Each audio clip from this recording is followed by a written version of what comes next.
Allegiance.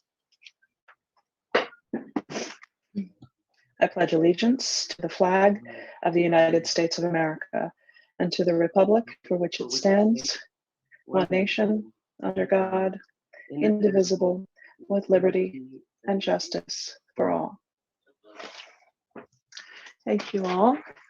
First, we met in executive session earlier tonight. I'll entertain a motion to seal those executive session minutes.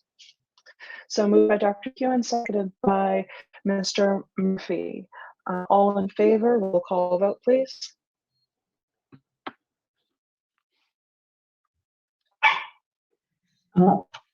Ms. Sala? Aye.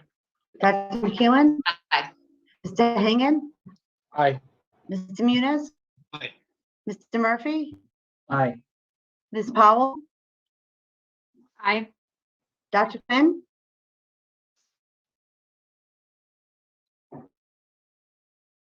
Dr. Quinn, what is your vote to seal the executive session minutes, please?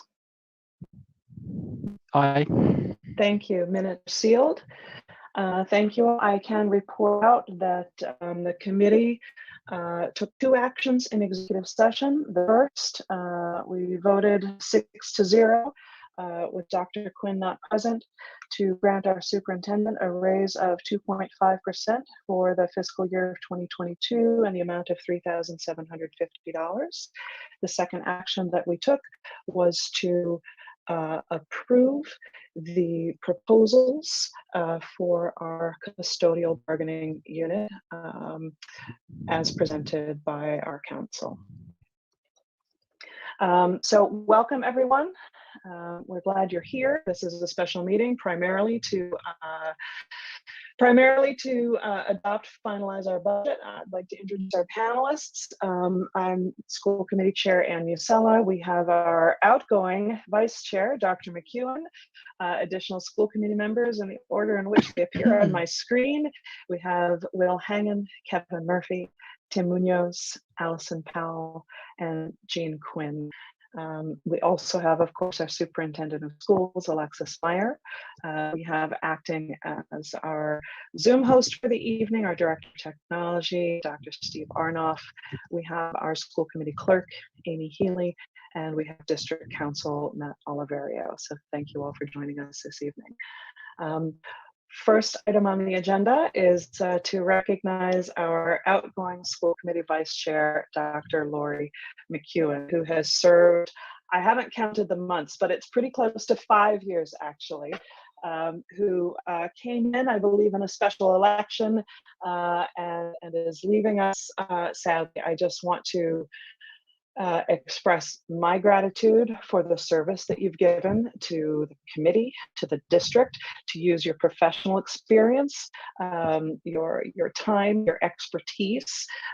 You've transitioned to consulting work, so time really is money, and you've given your time so generously to all of us, and you've made a lasting imprint in the initiatives that you've championed, specifically a director of teaching and learning. That we had not had for many years. And Alexis Meyer joined us in that role with formalizing our superintendent review process, with all of the work done on strategic planning this year, with keeping a lot of our discussions and our initiatives focused on our plan, our vision, so that everything can be as aligned toward a commonly shared and articulate goal. And so I personally thank you. I thank you just for all of that you've given. I do know Alexis might have more information, but I think we've arranged a parting gift for you. Do you have it? Yeah. Reaching for, you do. So please accept that on behalf of all of us. Thank you. And Mrs. Meyer, I don't know if you want to add a few words on anyone else, of course. I would, Madam Chair. Thank you very much. And I asked Dr. McEwen when I handed off the gift today, no opening it until after this meeting. So as you noted, that gift is on behalf of the school committee.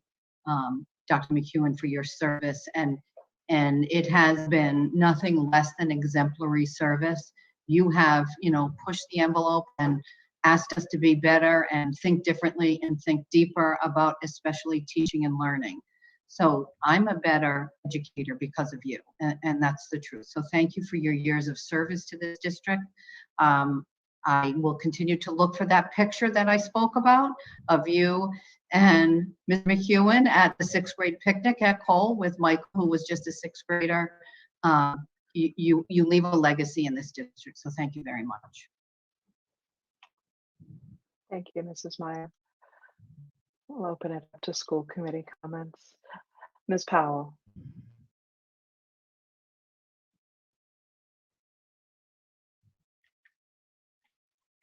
I can't tell. We can hear you. You can hear me? Okay.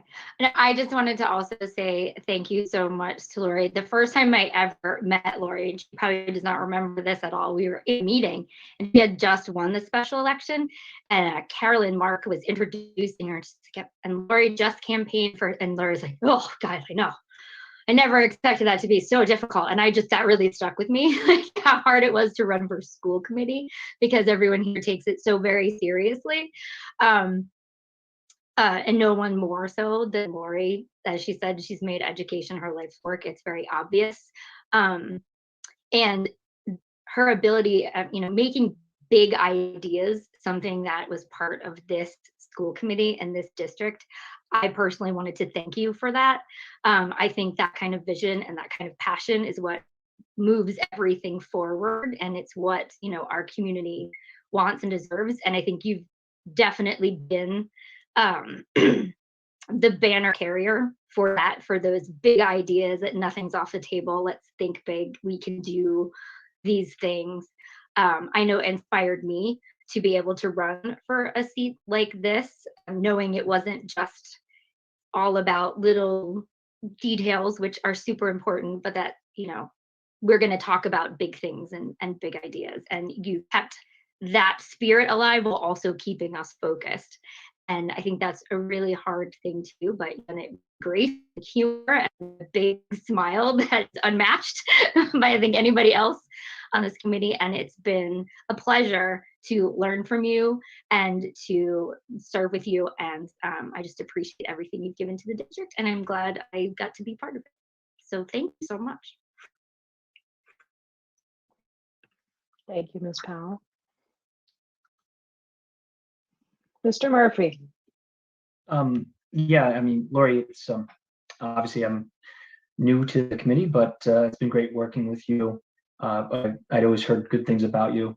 So it's nice to finally be able to work with you on the same committee. And of course, unfortunately, it was short-lived, but it was a pleasure. I mean, I learned a lot, and I continue to learn a lot from everyone, but particularly from you. So thank you for your time on the committee prior to my arrival, and thank you for your time during my time on the committee. I know you said to me months ago, I think it was my first meeting, you jokingly said to me, if I talk too much, kick me under the table. So unfortunately, I'll never have a chance to kick you under the table because we've always done remotely. So, well, at any rate, I do look forward to seeing you in person someday, somewhere. And until then, I wish you Godspeed and good luck. Thanks, Mr. Murphy. Mr. Hagan. Yeah, Lori, I'm going to miss you. I've known you for a few years. You've always been very approachable.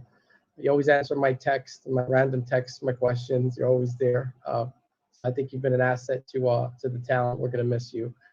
I know you're just going right down the road into Newport, but don't change your number so I can still text you when I need you. But we'll miss you. Thank you.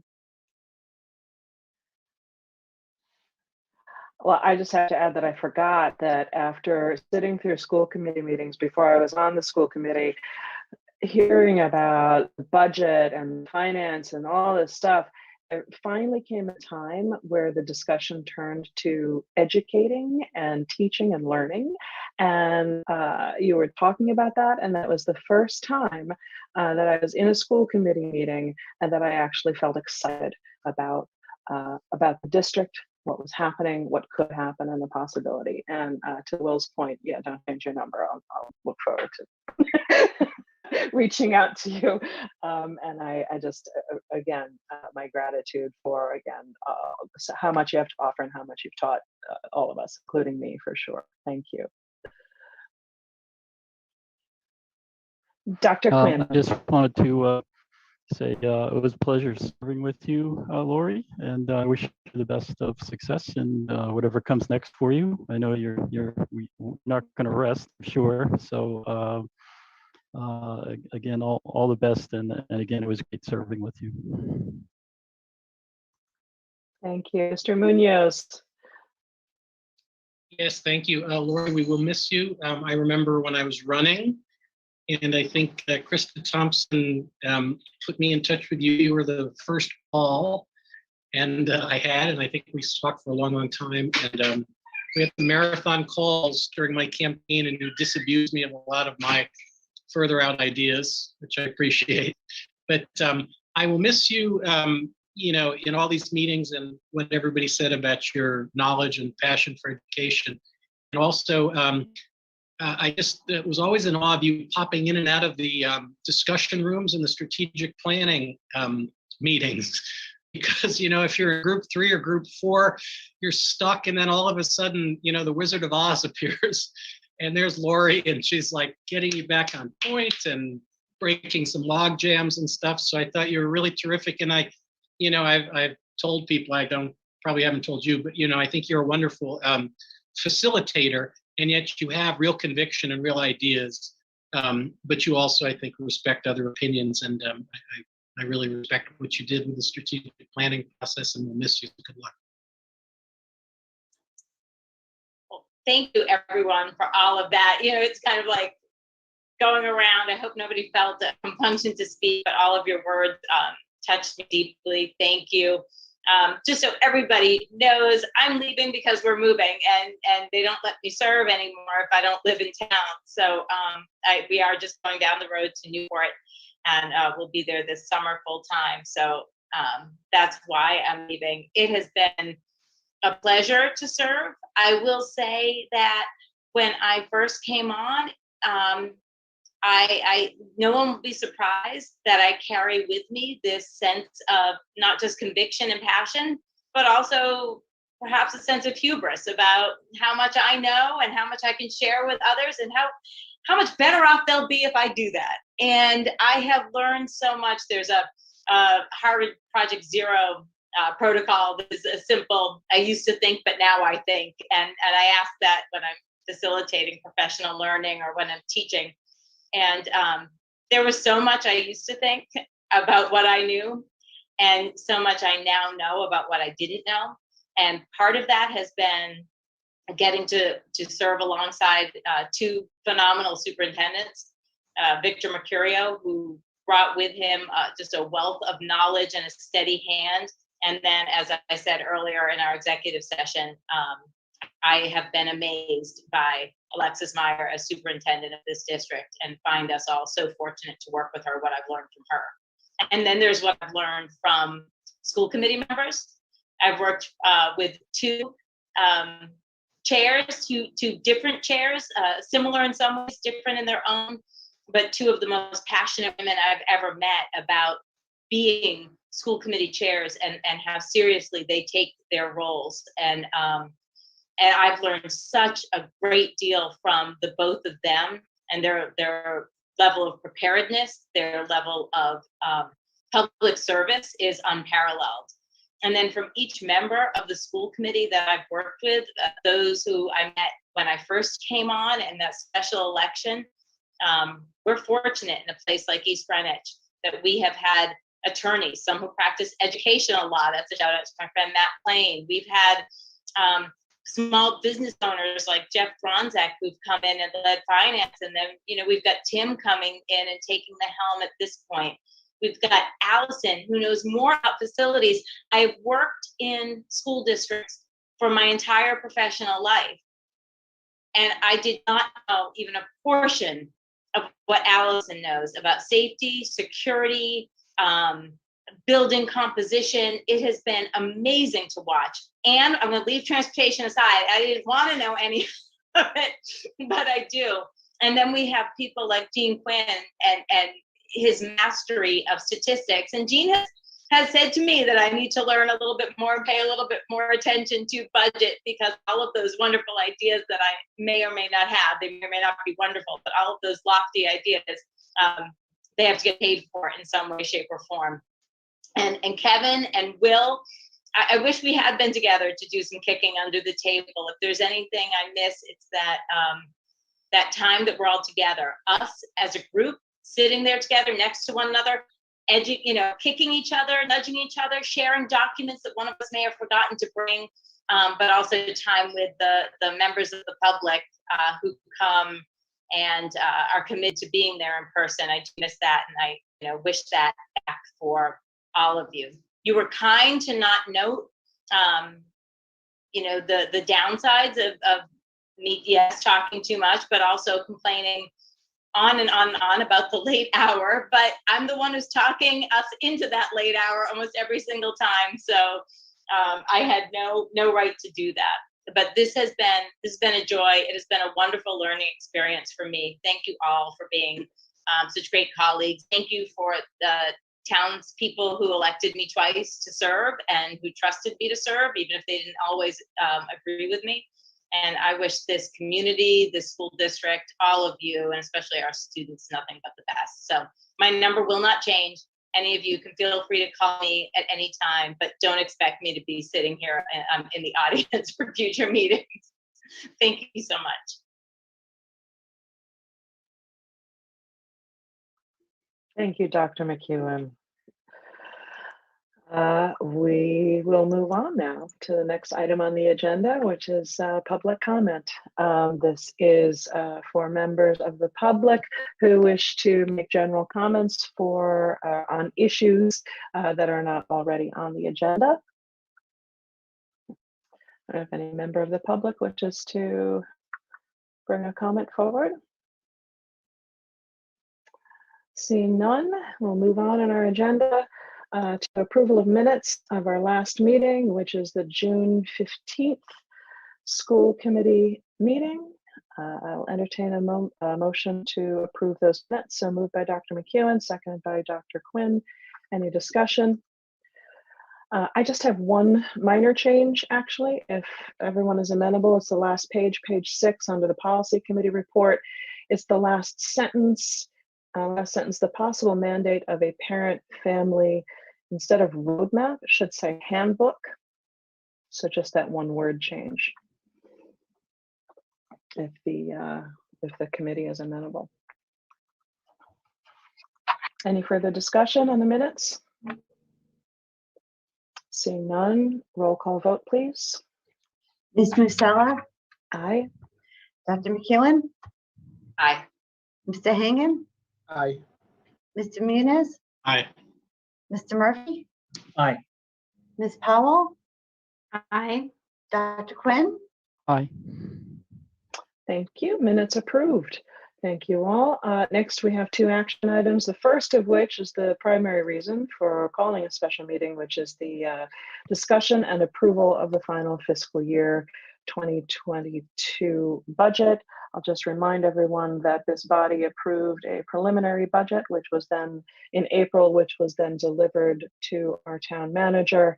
Town manager made a recommendation, which the town council approved, which the recommendation was approximately $600,000 less than our preliminary approval. So we have to approve an adjustment to our approved budget. So that's why we're here. And I'll turn it over to you, Mrs. Meyer. And we see also the district's Director of Finance Administration and Operations, Meg Baker, has also joined us. Welcome. Thank you, Madam Chair. Good evening, members of the school committee, Ms. Baker, Dr. Arnoff, Ms. Healy, the attendees that are here with us this evening.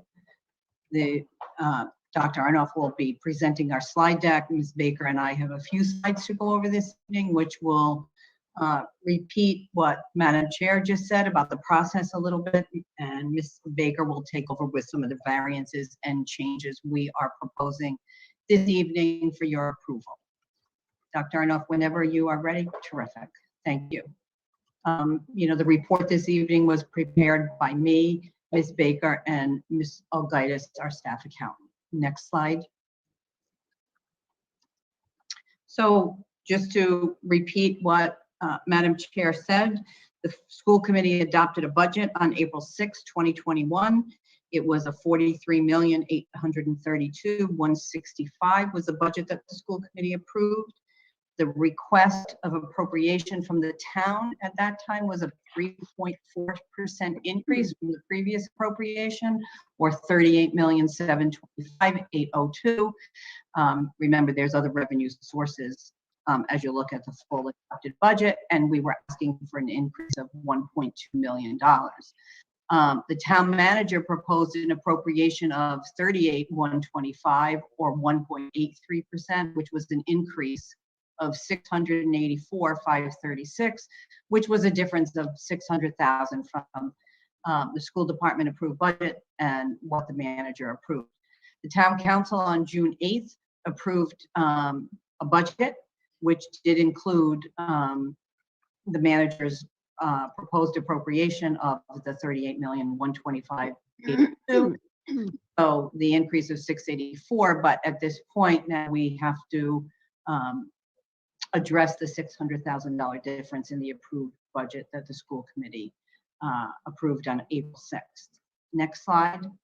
And I'll turn it over to Ms. Baker to take you through this slide about the budget adjustments we've made since 4/6 for Good your evening, review. everyone. Thank you, Mrs. Meyer.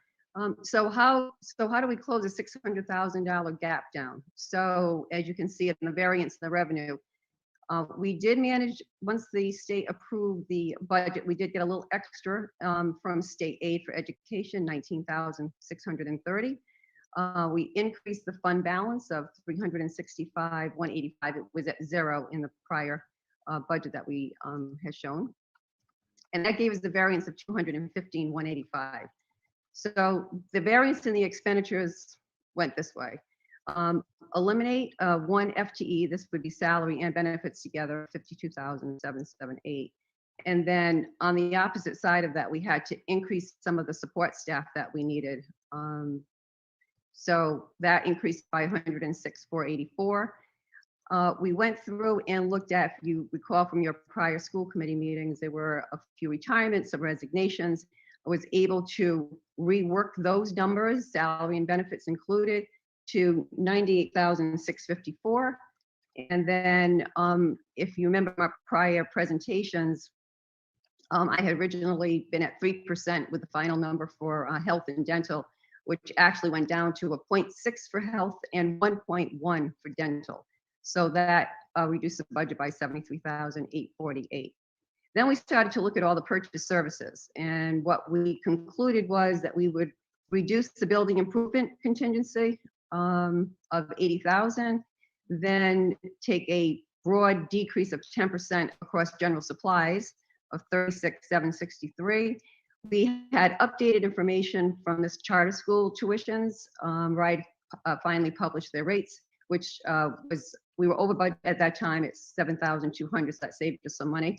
And then as we received our transportation RFP request, we had to rework those transportation numbers a little bit, and that netted out to a $27,574 as the state aid also came in a little bit higher for the offset to statewide transportation, about $15,000.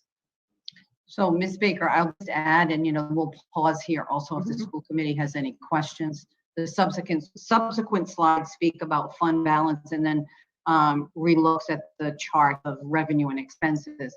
The increase of the 3 FTEs, those are paraprofessional support that we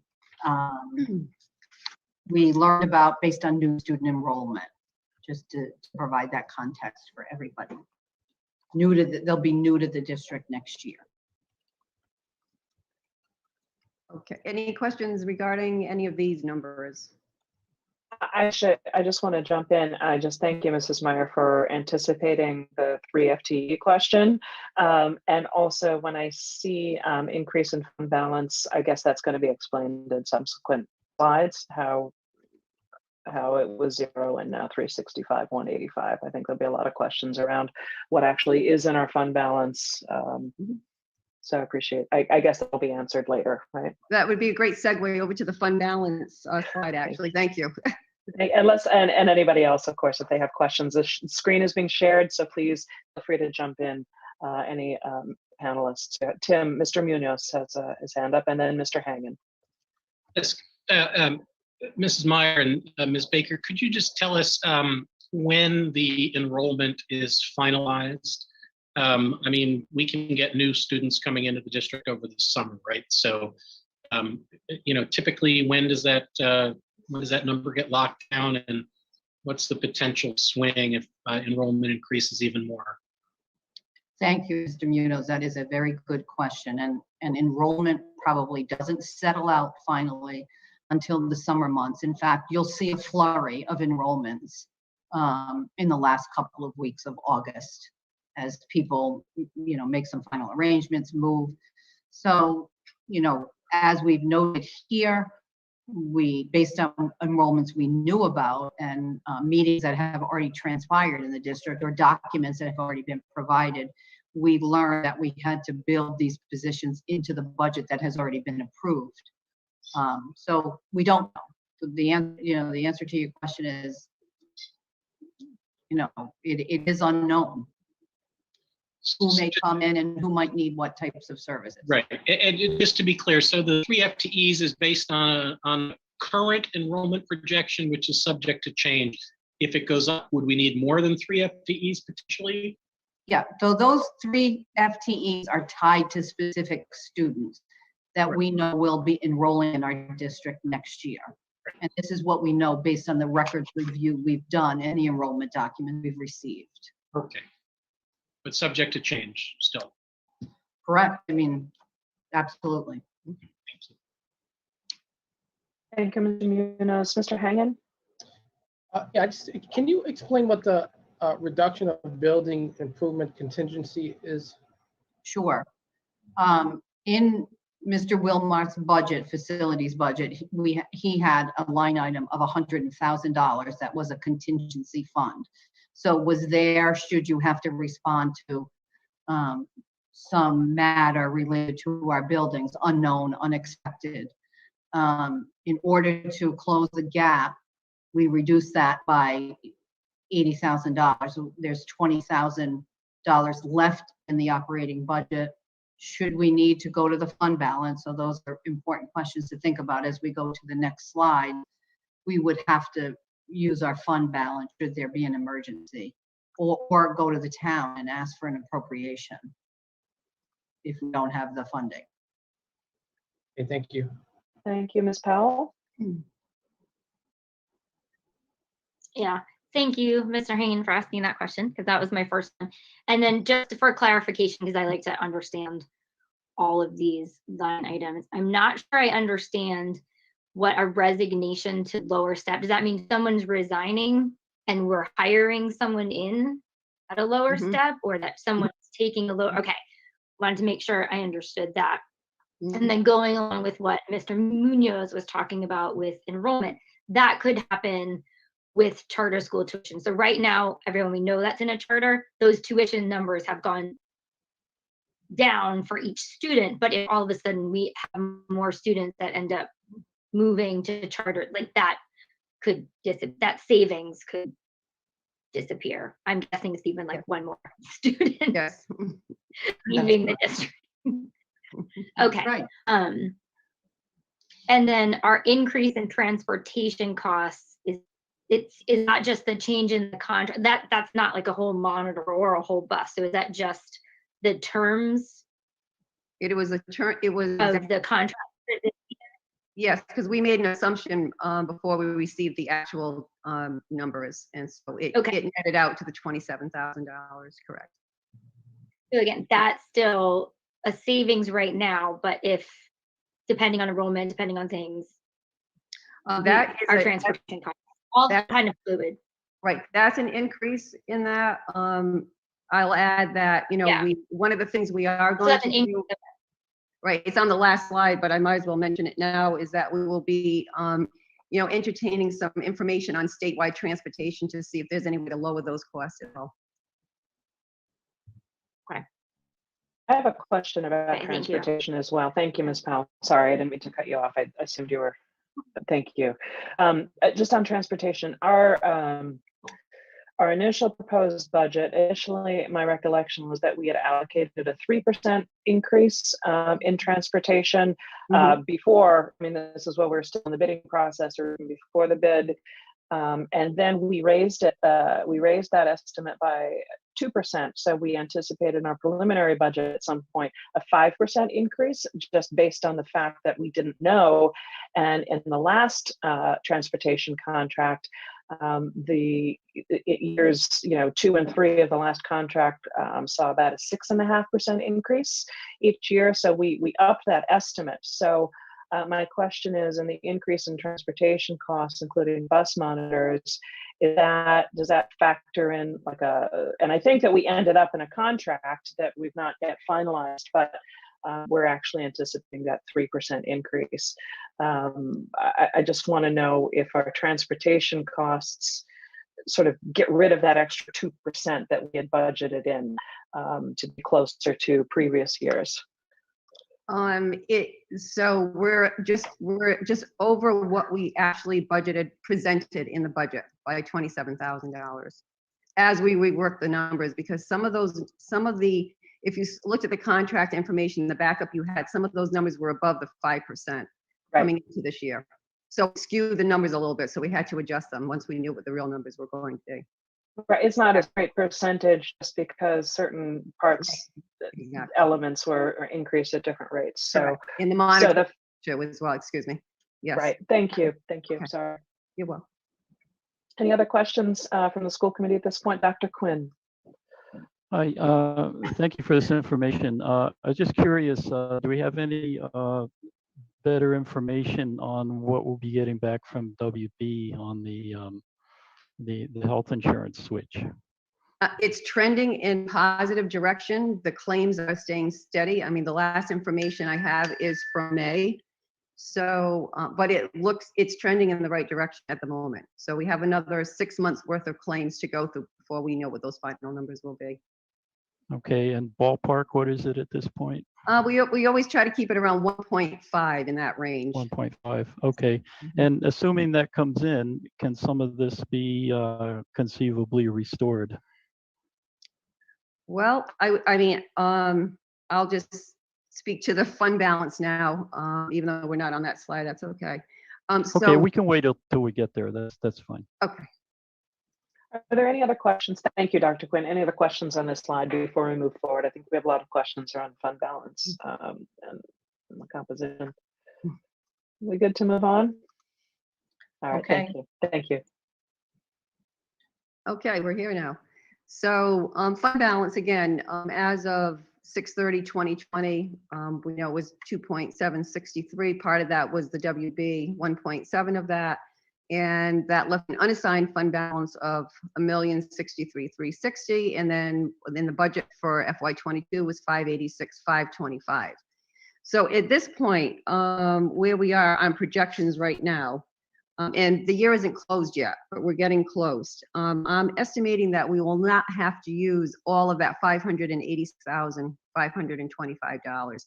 In the next couple of weeks, as we close the books down, I'll have a better sense of how much of that will it be that we will need to in the year. But right now, at this point, it looks good that we will not have to use all of it. And then I would add, Ms. Baker, Yes. First of all, it's fiscal year 21, right? The 586 was for fiscal year 21, just Oh, yeah, clarifying. no, That's correct. a typo. Sorry, little typo there. Yeah, and we have pursued reimbursement based on the new federal guidelines for the Roman contract. So that's another piece that's out there that we're hoping to have reimbursement from that, which will impact how much of a fund balance we do or do not have to use the original fund balance of the That, fund. that will definitely swing us one way or the other for sure. If it's anywhere from $200,000 to $300,000, that could potentially zero that $586,000 out completely. Potentially, at this moment in time, as we know it's on the books. We'll have have a better sense of this in a couple of weeks when everything is closed down and we start looking at all the financials for complete closure. In fact, tomorrow there's a conference call with FEMA regarding that Roman piece of it. So we'll have more information coming from that. Thank you. I think Mr. Munoz raised his hand. If you're ready to entertain some Oh, questions no, on Mrs. this. Meyer had a preternatural sense of what I was going to ask. So thank you. Asked and answered. Thank you. Unasked and answered. Sorry. Back to you, Ms. Baker. And I Mrs. just Meyer. was wondering if there's any other question. Oh, I think there is a question. Allison has her hand up. Madam Chair. Always. And I just so then just for clarity, all we know for certain right now is we have $476,835 of like actual money. That was what was left after we did our budget last year. We know, so that's our minimum amount that we possibly have. We have it. Mhm. And then there's going to be some amount from that 586, 525 that we're going to know about in a couple of weeks. Could be all of it, could be part of it, not sure yet. Right. But that will add back up to from that 476. And we'll know that in a bit. We'll know. And we will then have better some information. amount, Go ahead. I'm sorry. right, in a few weeks, when we start closing out the fiscal year, we're going to take that 476 and we'll be able to add some piece of that 586 back. Don't know how much of that yet, but it's looking like at least some of it we get to add back to that. And then that's what we'll have until January, when we will ultimately get the WB money, however much that is. So when we're talking about our fund balance in the whole dollar amount, we're talking about, when you say like 2.7 million, but that's sort of in phases. Like right now we've got $480,000. We're going to have more than that, some amount in a few weeks. And then in several months, another million plus, probably, depending on what happens in the course of those 6 months. But it's not all stuff we have now. So then I guess, am I right? Did I get that? Yes. Okay. So then when we're talking about, we're talking about reconciling the budget. I guess my question is, because we need to make decisions right now, but we don't know. We know there's going to be some amount of money. We have an idea of what that's going to be, but we don't know exactly what it is. And we don't actually have a bunch of that for a while. Do we have to wait to make decisions about those funds until we know we have them? So like tonight, are we working off of 476 in any decisions we make, or are we working from a much bigger number? I guess that's my question. Like, I would say when we approached it, we approached it, and it's a really good question. And so you have concluded correctly in terms of, the timeline of all of this and where we are. You're right. The only thing that we know right now, because we haven't contemplated that in any kind of budgeting document, is the 476. okay. But we, in our contemplation and in our recommendation that you have before you this evening, it is based on the knowledge that we will get money from WB. Certainly at least $1 million. Okay. 1.5 million, as Ms. Baker said, has been our assumption. Because I guess my question is, if we are budgeting for things with that money, but we don't actually have that money, are we thinking of it sort of like we'll pay for stuff we need out of money we do have and then sort of pay ourselves back when we get that? I guess I'm just wondering how we meet financial obligations with cash we don't actually have. okay. If we're talking about paying salaries or something like that. Yeah, I just want to right, understand how yeah. that works. No, understand. So the WB money has always been part of the fund balance over the years. If you look at any of those presentations from the past, yeah, it's always sitting there. We just don't have the actual cash in hand from the disbursement from that fund, but it is still, as a prepaid asset on our books, and so it'll become part of the fund balance once we receive that transfer from WB. Because I guess I was just going to answer the cash sorry, question. I just had a little gap. There is no there's no concern about cash being available to pay for anything. Okay, because when I'm looking at it and I'm hearing, okay, we're going to reappropriate like 365,000. We're going to put that in the budget. I'm looking at the 476 and think that, brings us down to a fairly low number. And if we're not having contingencies built in, that was concerning. But if you're saying it's all just like more like accounting stuff and not, the money's not actually here and we have to wait for it, that makes a lot more sense to me. Now I understand it. So thank you. You're welcome. And, just to add to that, there was one slide in the presentation, I think from the town, that showed all our fund balances, and sometimes we had to use it even though it was budgeted, and sometimes we didn't. And that's where we are again this year, is that at this moment in time, and I'll have better information in a couple of weeks, not finalized information, but better information. It doesn't seem like we'll have to use all of what was budgeted this year.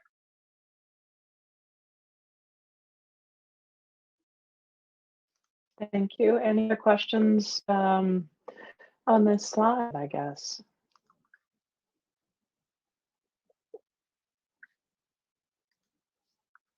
I don't see any. Feel free to speak up, but it looks like we can move on whenever you're both ready. Thanks, Madam Chair. Dr. Arnoff, if you would be kind enough to go to the next slide. And Madam Chair, these will answer your questions. We just redid the revenue sheet and the expenses sheet so you could see exactly how the pieces all fit together. So as you can see the difference, Ms. Baker and Ms. Algaitis worked through this. We originally had for revenue the 38,725, but revised as of 7/21, that's a 38,125. Added to that, we are proposing the use of 365,000 of fund balance to add to the revenue, and then the increase of 19,000 for state aid that was added in there as revenue. You see the 215,000 that Ms. Baker referenced that we are short at this point from this slide. Next slide, we'll look at the expenses. If you would go to the next slide, Dr. Arnoff. And this is where on that second slide, we talked about the difference. So, in personnel, 37,000 reduction overall. Benefits was 81,000. That, as Ms. Baker said, we're able to look at that based on retirees and look more closely at personnel. An increase of 6,900 in the professional tech services, purchase services, and so this all balances out with how we've refigured everything. The reduction of 36,000, which was 10% of supplies, the reduction of the property and the contingency fund, which is how we closed the $215,000 gap. What was really important to think about as we went through all of this, and you have time to, budgets are built on assumptions at a moment in time that Dr. Quinn always reminds us about. And so as weeks go by, you have more information that allows you to make some more adjustments, and we were able to do that with certain categories in the budget. And then the final slide, which I'm sure you'll have some more questions, but just the final slide talks about what we need to do. We need to monitor any changes in the staffing and impact on the budget, continue to meet with the district administrators, school administrators on priorities for the upcoming year, and work with the transportation contractor, because we begin to look at the matter of whether or not we can provide our own transportation services and not rely on statewide transportation? Is there some significant savings there? So that's on our to-do list going forward. And either Ms. Baker or I can answer any questions, further questions that you may have. Thank you both. I'll open it up to the committee for questions. Dr. Quinn. Well, kind of looping back to the question I had before, let's say we do get the 1.5 million returned, if you will, to the fund balance at the end of the year. That'll allow us to hire the finance person that just later than we expected. So maybe only for half a year instead of a full year, or. So Dr. Quinn, thank you for that question. We did not, so the reduction in staff that you saw in that slide is not the finance person that's recommended in the budget. That remains in the budget. We made a different adjustment. Okay, thank you. Thank you, Dr. Quinn. Other questions?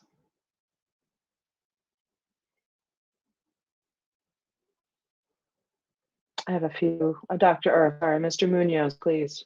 No, just a comment, Madam Chair. We had a chance to look at this in the Finance Committee a few weeks ago when it was in development, and we've talked to Mrs. Meyer and Ms. Baker, and I'll just speak for myself, but I think this is a smart and prudent trimming of the budget based on where we are right now. I think.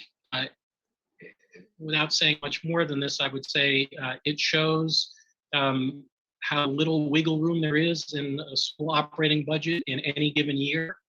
And I just think that's important for everybody to take note.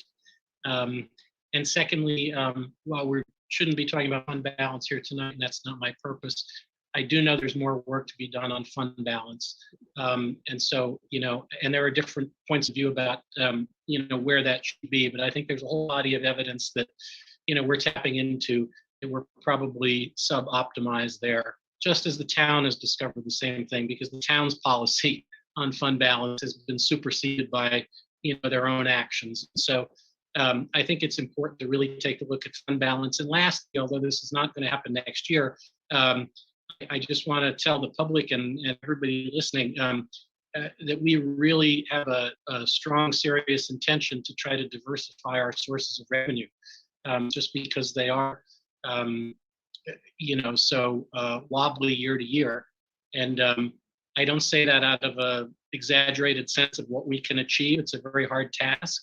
However, it's also the central task facing every school district across the country, as you can imagine, too. So I think this is part of a much bigger secular trend in, finding alternate ways to go beyond tax receipts to fund the schools.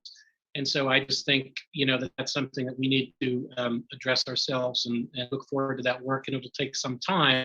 But I just want to let everybody know that we are very conscious that a longer term solutions where we need to end up. Thank you. Thank you, Mr. Munoz. Additional questions, comments? I have a few questions of my own, actually. Dr. Arnoff, can you put the slides back up? I'd like to go to that 3-year revenue profile slide, if that's possible.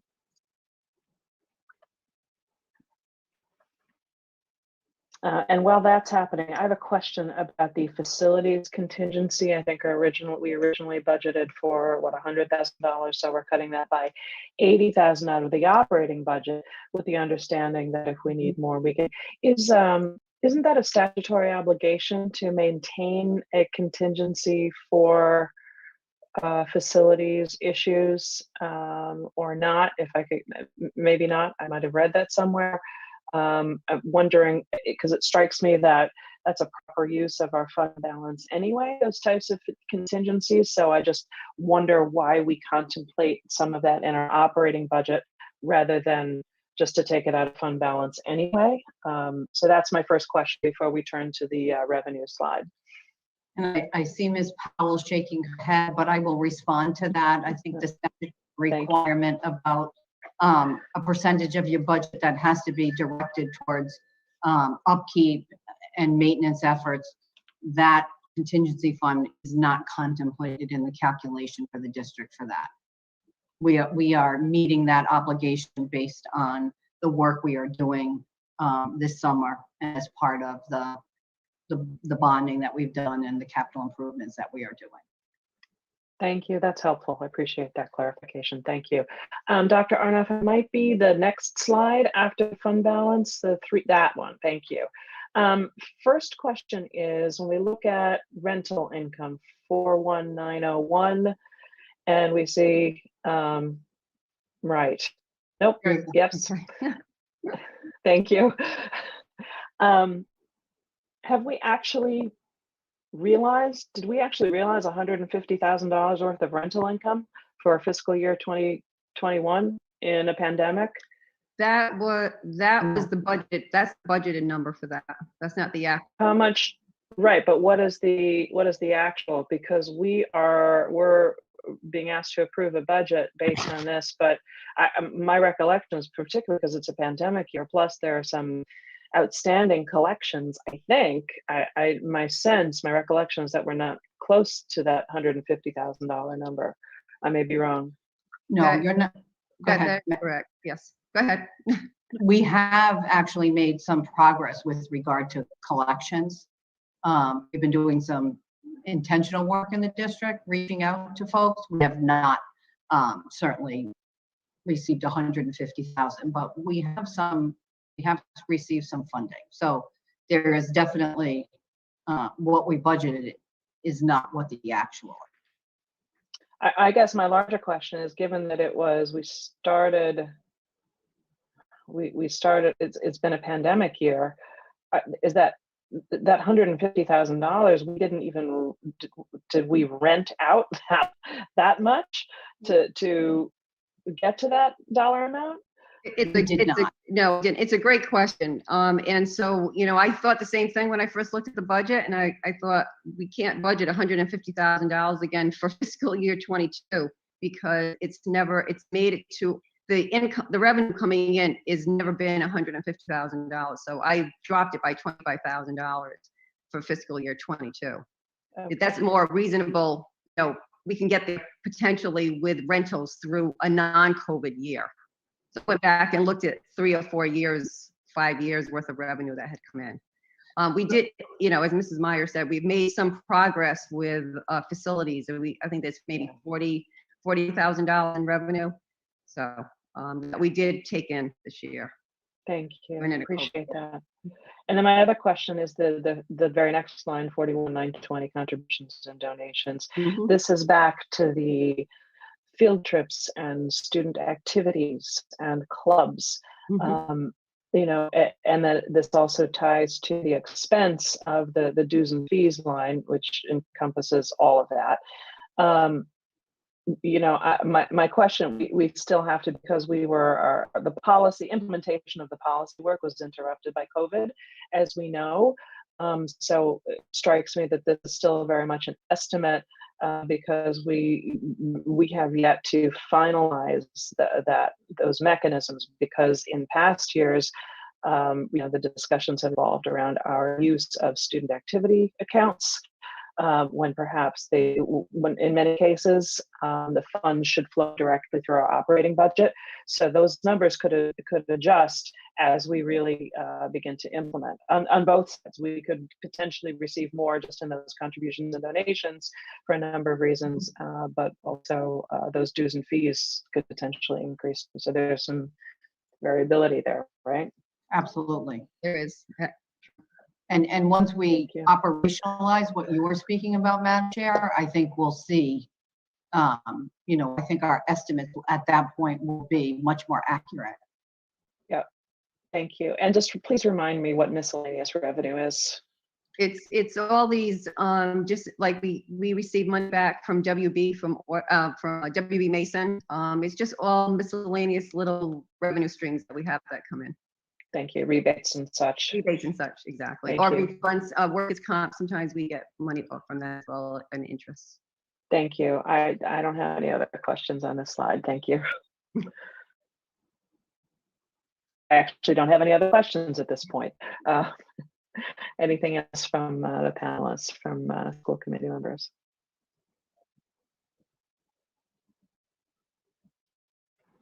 Seeing none, there is a member of the public with their hand raised. Nicole Baca.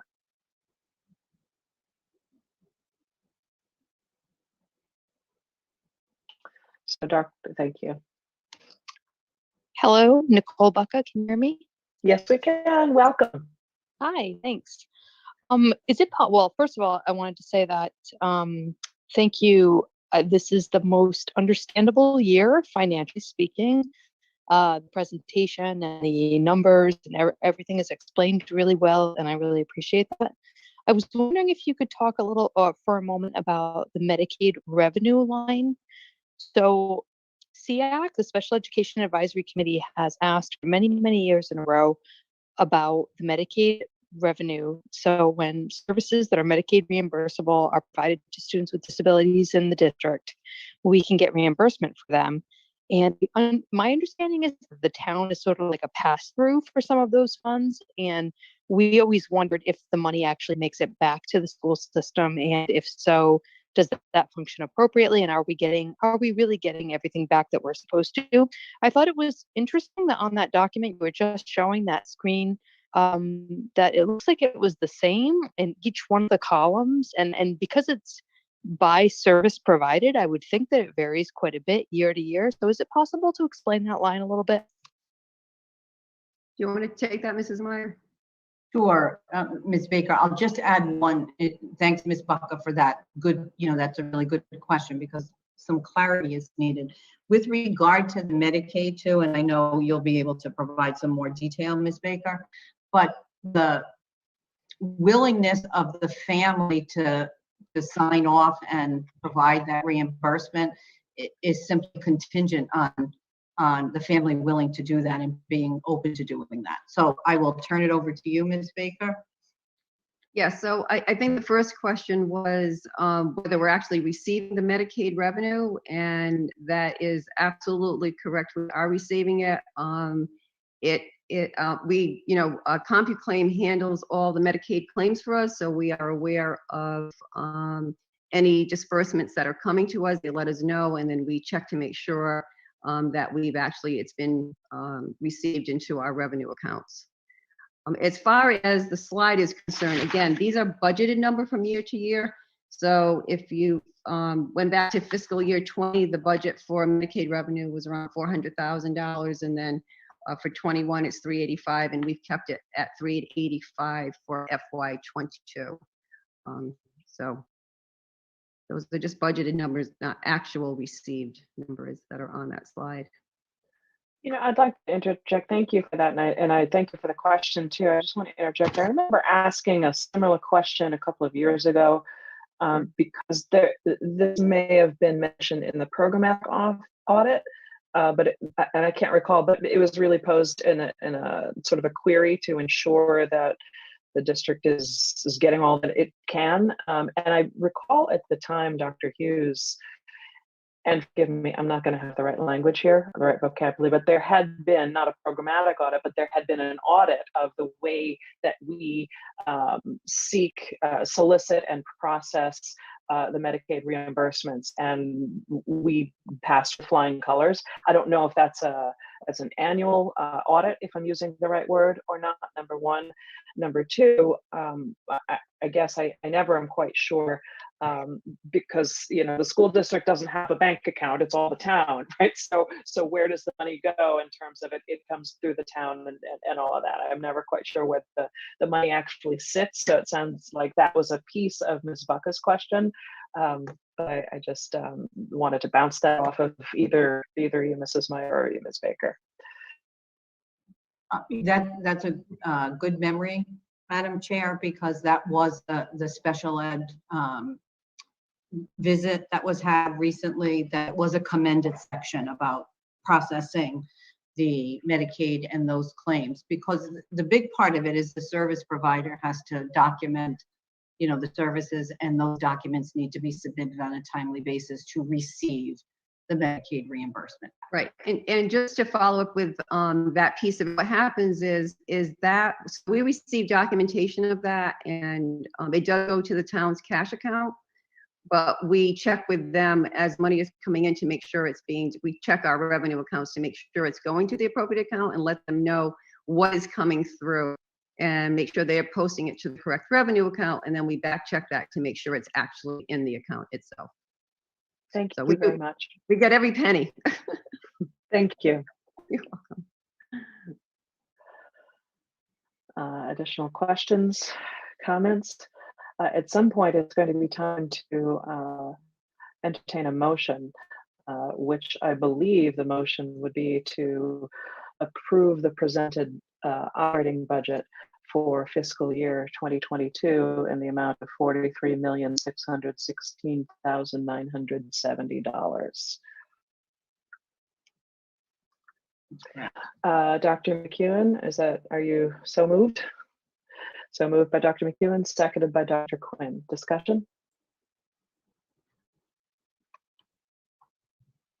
I just want to thank everyone for their efforts. Ms. Powell, please. I just wanted to say thank you. Thank you for answering all of our questions. Thank you for making it so easy for us to follow. And I think that is the most painless cut of $600,000 I've ever seen out of a school budget. It was very clear. And it was obvious that you took a lot of care to make them judiciously, but in a way that was not going to affect teaching and learning to the best of your ability. So I really appreciate that. So thank you. Thank you. And can I just put a shout out to all the subcommittees, Finance Committee, and all the other committees that have helped me with this budget process. I appreciate all your help. Thank you. Agreed. Additional comments or questions? Seeing none, again, we'll take a roll call vote. All those in favor of approving the school district's 2022 budget in the amount of $43,616,970 signify by saying aye. Roll call vote, please. Ms. Stella, Aye. Dr. McEwen, Aye. Mr. Hangan, Aye. Mr. Muniz, Aye. Mr. Murphy, Aye. Ms. Powell, Aye. Dr. Quinn. Aye. Budget has been approved. Again, I thank you all very much, Ms. Baker. Thank you. Your first full year, Mrs. Meyer, your first full year as our superintendent, certainly our finance committee, all three of our school committee members who are on that committee, and everyone, just to echo what Ms. Baker said as well. And certainly there are opportunities to continue. I look forward to, a lot of the other initiatives that we have contemplated that we can do off cycle. Mr. Munoz. Yes, I'm sorry. I should have said this before, but I would just offer up a suggestion after the fact that we publish the full budget in its entirety. So we go back to the original version and we just update the numbers. I know that when I came on and I was going and looking through past year budgets, you saw that initial budget presentation, which represented the totality of the spend. And then all you saw was 5- and 6-page vamps on, what got cut. And it was very hard to see the thread and stuff. So I know it's there. You guys have done an awesome job, but I would just, and tell the public that, I think we should publish the whole budget so it's there in its entirety, and you don't have to, reconstruct what happened along the way. So just a suggestion. Thank you. Thank you, Mr. Munoz. Thank you. Moving on then, excuse me, we go to our next action item, which is election of the school committee vice chair. As discussed, Dr. McEwen's last official day as a member of this school committee is tomorrow, June 30th. So there will be a vacancy in the position of vice chair effective July 1st. So I would accept nominations for a school committee vice chair at this time. Mr. Munoz. I would like to nominate Allison Powell because she has served on the committee for a long time and is the hardest working woman in show business, and puts in the work. And I think it helps being a lawyer and having an eye for detail.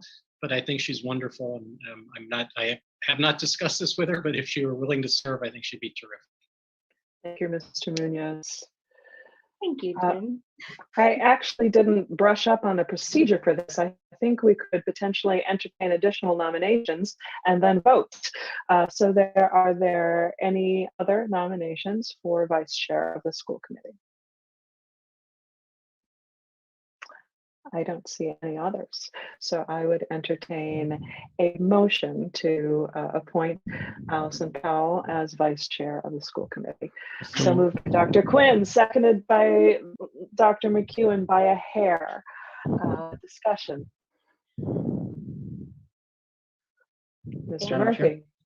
Yeah, well, sorry, Allison. No, I'm actually I'm glad. I'm just reading your facial expressions, Allison. I hope you're okay with the nomination. No, I just was unexpected. Yeah, I mean, I vehemently second and third and fourth. I think it's great. Thank you, Mr. Murphy. Dr. McEwen? So what a great choice. I hope that you will accept it and that this motion, I'm sure, will pass because really you're so dedicated. And again, East Greenwich is just fortunate to have people who can and will devote the amount of time that's necessary to fulfill these roles. And you do it so well, Allison, with a million other things going on. But you're sort of a lay person, but we know that, your mom was a teacher. We know how near and dear education is to you, and that comes out in everything that you talk about. So I have no doubt that you guys are going to make quite a dynamic duo as chair and vice chair, and that this committee will be really fortunate to have you, and that our superintendent will be lucky to have you as supporters and hook movers and shakers. So great choice. Thank you, Dr. McEwen. I will weigh in at this time because if nobody else was going to make the nomination, I certainly would have. So we've got plenty of work to do. We've done plenty already together, and I look forward just to doing more and to further collaboration that I've enjoyed. Additional discussion? Seeing none, roll call vote, please. I'm unclear if Dr. McEwen is part of this vote. Yes, she. Oh, good call. Oh, that is a good question. You know what? Dr. McEwen, would you mind abstaining? I don't mind at all because I've gone very clearly on record as supporting. However, I did second it. So we may need to go back, and I think Mr. Murphy's hand was up right behind mine. So I don't know how you want to proceed with that. I will do whatever y'all want me to do. I hadn't even thought about that. So it was moved by Dr. Quinn, and you're telling me that Mr. Munoz, who did the nomination, had his hand up as a close second or third. So it was then seconded by Mr. Munoz. Or Mr. Murphy. I think Mr. Murphy. it was Mr. Murphy, I think. Mr. Quinn, Dr. Quinn, did you make the nomination or did I? Yeah, he did. Okay, Dr. so then, Quinn. yeah. So it would be Mr. Murphy, It was Tim. if we want to give him the second, because I think it was like by a hair, if that makes sense. And I can abstain from. Procedurally, what's your recommendation? You can also just revote and Lori can abstain. Yeah. Yeah, so we have a motion, so moved by Dr. Quinn. Who will second that motion? Mr. Murphy gets it. I think we've had a discussion. Dr. McEwen will abstain just to err on the side of caution. And let's go to a roll call vote, please. Ms. Musella? Aye. Mr. Hangan? Aye. Mr. Munoz? Aye. Mr. Murphy? Aye. Ms. Powell? Do I vote for myself? Yes. Aye. Dr. Quinn. Enthusiastic eye. And Thank I you think all. I need to officially abstain. Okay. That's right. So I abstain. Thank you for that. Thank you, Ms. Powell, for your willingness. Thank you, everybody, for that. Unexpected, but very much appreciated. And I look forward to working with Anne and all of you even more now. Thank you. Thank you all. Appreciate it. So effective July 1, we have a new vice chair. Thank you all. Next item on the agenda is a discussion item. It's an update on our return to in-person school committee meetings. And for that, I'll turn to Dr. Arnoff if you're still with us. I'm not still with you. We're in trouble. You and Madam Chair, the superintendent, and I met with the IT director on the town side earlier this week, looked at what they were doing. And I think, I'll leave it to the superintendent to make the recommendation. Thanks, The Dr. discussion Arnoff. I'd like to have. Yep. Thanks, Dr. Arnoff. We did meet and we thank the tech director from the town side for helping us work through this and think about it. So the town council is intending to do a hybrid model beginning in their July meeting. That's what they have targeted. For their first in-person hybrid meeting, as the manager reminds me, there's still a requirement to have a hybrid portion based on the governor's executive order. The tech director from the town, and Steve has been working with him closely and having conversations, is intending to upgrade the system that is in the chambers. That upgrade will not be ready for their July 12th meeting. However, they will run, my understanding is, an in-person meeting as they've done, and then have a subsequent Zoom availability to access hybridly, if that's a word. So the town manager and I have spoke again today. The town is certainly amenable to the school department, the school committee utilizing the chambers and sharing in the technology as they build it. It would be my recommendation that we consider that. I think we have to be mindful of Madam Chair's reminders with regard to the ability, securing our meeting dates so that the school committee is able to be in there and meet on the Tuesday evenings. I think the question or the discussion before the committee this evening is, do we want to follow suit, have a hybrid meeting, in person plus a Zoom platform on the side while we wait for the technology to be installed? That's the update. And Dr. Arnoff, certainly add anything that you see fit. Yeah, let me add one little thing. Until I get this system in and working, and right now this week they've still been gathering quotes and bids, so they won't be asking for purchase orders for another week or so. In the interim, this July meeting, well, they will have a phone Zoom presence. It will not be video, so there will be a Zoom phone number that people can call in on. And that interaction back and forth will purely be audio, no video. But the meeting will be streamed.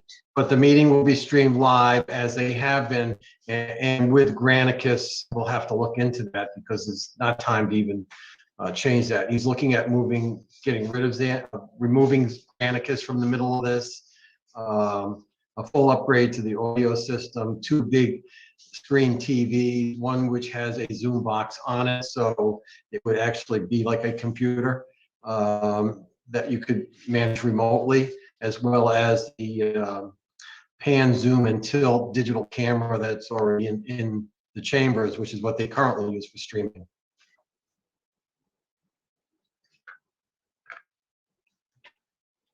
Thank you both for that. I would just add a couple of questions follow-up questions that I still have, because it seems to me that what we are ultimately contemplating is there's a short term, but then there's a longer term.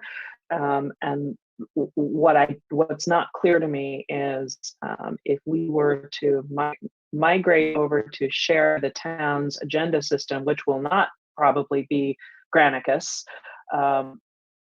what is the cost?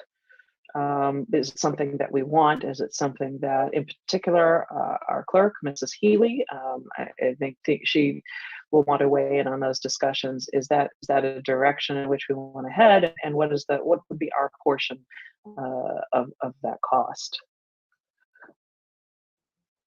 So we don't have an estimate on that in terms of the documents piece of it, Madam Chair. In speaking with the town manager and asking for the technology component, whatever system that they go with, we wouldn't have a financial obligation. Thank you. I will open this up to the committee for questions and comments. Dr. Quinn.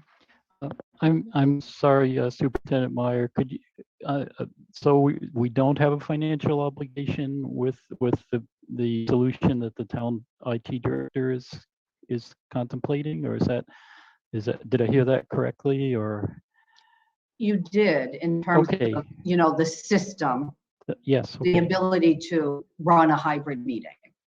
Okay.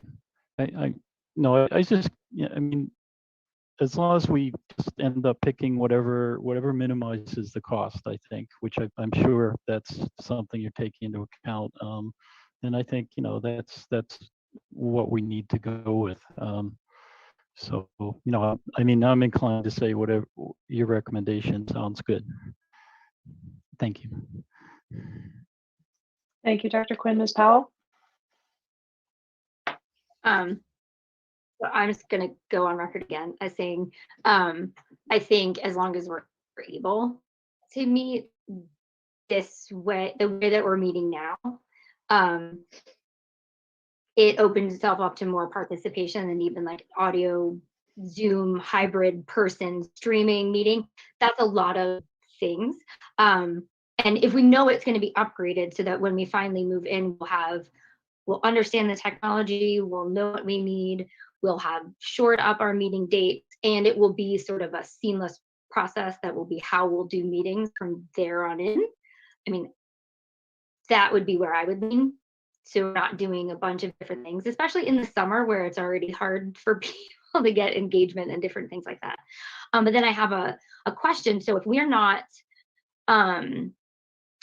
responsible for any of the cost of the upgrade of the system, my question has always been, I know their agenda system and all of that runs electronically and it's automatic, and all of the town councilors like utilize town provided like laptop, tablet things in order to access all of that. And I wasn't sure if this system, in order to have all of us on camera and also have access to whatever they're using, if we would be expected to do that on our own computers, or if we would have to have, issued ones for security and other software things. I wasn't, because that, and then would we pay for those if we did? We would have to pay for them if you needed those, but it's not my understanding that you need your own individual device to be able to participate, being in person, and for folks that are attending remotely to be able to hear you and participate in the discussion, because it's a camera system. There's like a separate camera and microphone sort of system. It's not being, okay, that was, yeah. It'd be like a TV with a camera and microphone in it, but on the back side of the TV is actually a computer, which is how you can connect to. But let me say, in terms of Granicus, I don't think they've made decisions yet. One of the issues is that Granicus does not integrate and play well with other products. So as they're looking at upgrading the system, the introduction of the Granicus system is causing the cost to rise. And so he's looking at alternatives to that, both for the cost issue and the fact that it doesn't integrate seamlessly. Okay. And then thank you. I just had just one more. I'm so sorry, because I've been I watch all the bills that go through the General Assembly, and I know one that is open for consideration now, it's made it through committee, is about, being able to continue hybrid meetings into 2023. And the definition in this of hybrid includes members of the body. It's not just members of the public, but also members of the elected bodies being able to participate remotely. And I wasn't sure if this upgraded system, is that going to integrate with something? So a member needed to participate this way remotely. Would it be audio only? Would it work with Zoom? Does it contemplate that? Well, it contemplates using Zoom, but as you're looking at it now and everybody has their own little square, there would only be one square, which would be the picture of the town council chambers with the committee sitting at it.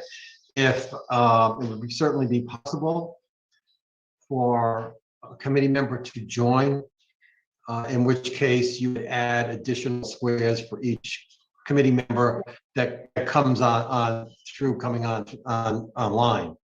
So yeah, it would be possible to do that. It's called a Zoom room. I mean, just about every corporation in the United States right now is trying to figure out how to balance the same thing as you are. The added convenience and participation of the Zoom call with also getting people back together. And it's very interesting, some of the things people are looking at. But this should be a very effective system in terms of bringing together both in-person meetings and the ability for people to join electronically, for them to be able to see what's going on in the chamber, for you to be able to have them speak and respond to them, or join as a panelist. Right. I think that's to Ms. Powell's point. I appreciate it would be important for us to be able to participate remotely as panelists. Last summer, the school committee approved a policy that contemplates exactly what's going through the legislature now, and we decided as a district that we would allow remote participation in in-person meetings to the extent legally permissible, so long as the person who is facilitating the meeting, the chair, is there in person, and that a quorum of the body is present in person. So beyond that, other members should be able to participate as panelists remotely, which would be our hope, which then also, to Ms. Powell's point, I don't know that it makes sense to move into chambers in 2 weeks immediately, have to adjust to one way, including participating virtually only by audio, rather than waiting until whatever the new system the town is contemplating can be implemented. I'm sorry, I think I jumped ahead of Dr. Quinn. I just wanted to follow up and just clarify in the answer to Ms. Powell's question about, so we definitely are not going to have to buy computers for the school committee for this. Because I mean, to my way, we should be the last ones in line when it comes to, the district paying for new computers. Maybe when every teacher who wants one has a new computer, maybe, right? But okay, thank you. I just wanted to make sure on that. Yeah, the design does not contemplate that either for town council members or school committee members. It really contemplates trying to make a system that's very easy to manage and use by the committee while they're in session. Great. Thank you, Dr. Arnoff and Superintendent Meyer. Thank you for your research on that, and Madam Chair. Well, let me make one other comment that please make sure is in the record. I don't for a second believe that there won't be some bugs to work out when we try to do this. There will be some bugs, there will be some fits and starts until we get it all down and have it working the way everybody wants it to. I don't know what they're going to do with documents and with the Granicus piece at this point. So that's a whole separate component that we weren't going to use anyway, most likely, but it is integrated into the system we currently have. So we'll have to wait and see. So thank you, Dr. Arnoff. So at this point, I don't know that we need to take a vote on anything because, I'd like to hear, if there's a consensus for just sort of maintaining status quo. I don't know that it's time to take a vote yet necessarily, but I would appreciate some feedback around that because we don't know specifically what we would be voting to approve because we don't have clarity on what that hybrid system would be.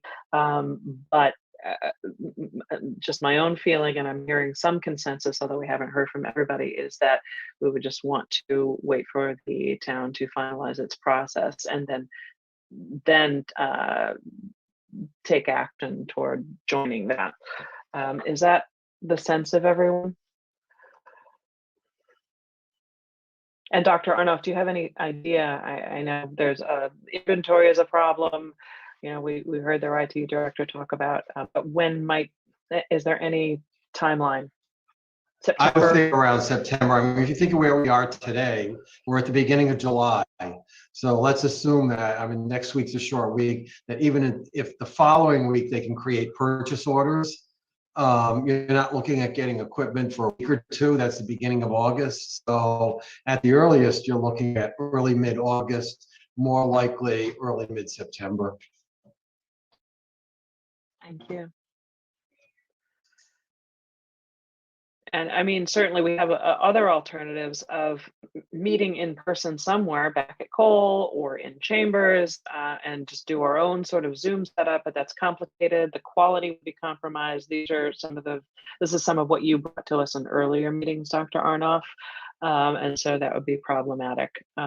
We just couldn't ensure the same kind of quality, audio, video, just in terms of remote participation. Is my sense. Any thoughts? Mr. Murphy, sorry. Yeah, so I mean, I think everybody wants to make sure that we can all continue to meet as an effective body and make effective decisions, and of course, simultaneously be as open and transparent as possible to the public and accessible as possible to the public. So ultimately, we can get back to in person as soon as possible, and to the extent that we can share resources with town council in that format and forum, I think it could all work quite well together. I think it's a matter of the gears meshing and kind of turning in motion at the same time. And sounds like it'll be September, which I think is great. That's not too bad, all things considered. So I'm very comfortable and pleased to hear that September is an opportunity that we can likely meet, or a goal we can likely meet. Thank you, Mr. Murphy. So I just want to get a sense. So there's consensus around joining and taking advantage of the town technology and space, but not until they've worked out a revised hybrid system. We sort of, I think there's consensus there. So we will revisit this when we have more information and we are closer to taking an action. So I just thank you, Mrs. Meyer, Dr. Arnoff. Thank you to the town. I just really appreciate all the information that they've made available and the space. So thank you. Next item on the agenda, school committee suggestions for future agenda items. I will note that with Dr. McEwen's vacancy, there are also vacancies in the policy and personnel subcommittees. I would like to, my preference is to revisit that when we have a new member, because we may want to sort of reshuffle all of the subcommittee assignments or some of them. And I would like to see us at a school committee meeting this summer really talk about our subcommittees as a body, what we want them to do, how they're serving us, how they may not, what we like, opportunities for improvement. So we can certainly, unless somebody has a strong preference with respect to personnel and policy, I would rather hold off on making those official appointments. And then, of course, anyone is welcome to join and attend any of those meetings to the extent that won't result in a quorum of the school committee. So I just wanted to put that out there, that's some future agenda work. Anything else? Dr. McEwen, I would entertain a motion from you to adjourn this, your final school committee meeting at 9:02 p.m. I could stretch it out another hour. But As could I, but no, I will gladly make that motion. Thank you. Dr. McEwen has moved to adjourn at 9:02 p.m. Is there a second? By Matt. Seconded by Mr. Murphy. Any discussion other than, again, thank you, Lori. We will miss you. Thank you all. All in favor of adjourning, roll call vote, please. Ms. Musella, Aye. Dr. McEwen, Aye. Mr. Hengen, Aye. Ms. Muniz, Aye. Mr. Murphy, Aye, and goodbye, Lori. Ms. Powell, Hi. Dr. Quinn. Aye. Meeting is adjourned. Thank you all very much. We'll see you in a couple of weeks. Bye, everybody. Thank you. Bye.